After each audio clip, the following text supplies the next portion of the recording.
ഇപ്പോൾ ഈ ഇതുണ്ടായില്ലേ, കൊണ്ടോട്ടി നേർച്ച ഉണ്ടായില്ലേ, ഈ കൊണ്ടോട്ടി നേർച്ച എന്ന് പറഞ്ഞാൽ ശരിക്ക് അത് കേരളത്തിലെ മുസ്ലിങ്ങളുടെ ഇടയിൽ പ്രശ്നമായത് എന്തുകൊണ്ടാണ്, പൊന്നാനി ഉലമാക്കളുടെ റെസിസ്റ്റൻസ് ഉണ്ടായത് എന്തുകൊണ്ടാണ്, ഈ സൂഫീസാണ്. ഓർക്ക് പരിചയമില്ലാത്ത ഈ സൂഫീസാണ്. അത് ഈ ഉത്തരേന്ത്യയിൽ നിന്ന് ഇറക്കുമതി ചെയ്യപ്പെട്ട ഒരു സാധനമാണ്. അതുകൊണ്ടാണ് ആ റെസിസ്റ്റൻസ് ഉണ്ടായത്. ശരിയനെ തീരെ മുഖവിലക്കെടുക്കാത്ത ഷെയ്ഖിന്റെ മുന്നിൽ സുജൂദ് ചെയ്യുന്നു. ഉമർ ഖാലി, വമ്പുറം തങ്ങള് ഒക്കെ അതിനെതിരെ സംസാരിക്കുന്നു, മഹ്ദൂമുമാര് സംസാരിക്കുന്നു. അതായത് ഒരു ഭയങ്കര റെസിസ്റ്റൻസ് ആണ് ഉണ്ടായത്. അവരെന്ന് പറഞ്ഞാൽ ഇപ്പോൾ കൊണ്ടോട്ടിയിലെന്ന് വെച്ചാൽ ഷെയ്ഖിന്റെ മുന്നിൽ സുജൂദ് ചെയ്യുക, കഞ്ചാവ് ഉപയോഗിക്കുക, പിന്നെ ഈ ആരാധനാ കർമ്മങ്ങൾ, അതായത് നിസ്കാരം നോമ്പൊന്നും ബാധകമല്ലാത്ത ടൈപ്പ് പിന്നെ സൂഫികൾ ഉണ്ടാവുകയാണ്. അതിനെ ഇവരല്ല, കാരണം ഓർക്കതിനെ എതിർക്കാതെക്കാൻ പറ്റൂല. ഓരോ പ്രശ്നം എന്ന് പറഞ്ഞാൽ ഇല്ലാത്ത നിസ്കാരം കൂടി നിസ്കരിക്കണേന് ഒരു പ്രശ്നം, അല്ലാതെ നിസ്കരിക്കാക്കണ അല്ലായിരുന്നു പോലെ പ്രശ്നം.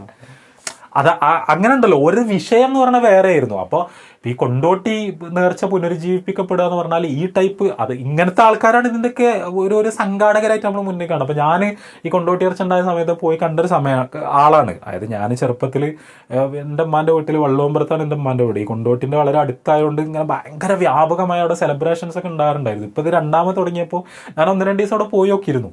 ആ പരിസരങ്ങളിൽ ഇങ്ങനെ പോയാൽ നമുക്ക് കുറേ ഔലിയാക്കളെ കാണാം. ആ ഔലിയാക്കളെ തന്നെ ഞാൻ പറഞ്ഞ ഈ ടൈപ്പ് സൂഫികളെ കാണാം.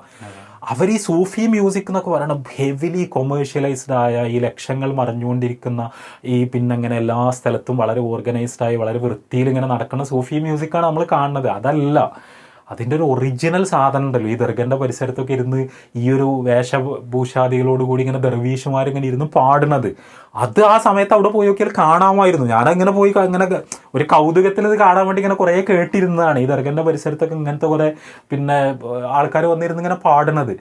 അവർ പറയുന്ന വരികൾ, അതൊരു കൺസേർട്ട് അല്ലല്ലോ, ആർക്കും വേണ്ടി പാടില്ലല്ലോ, ഒരു സ്വാഭാവികമായിരുന്നു പാടാണ്.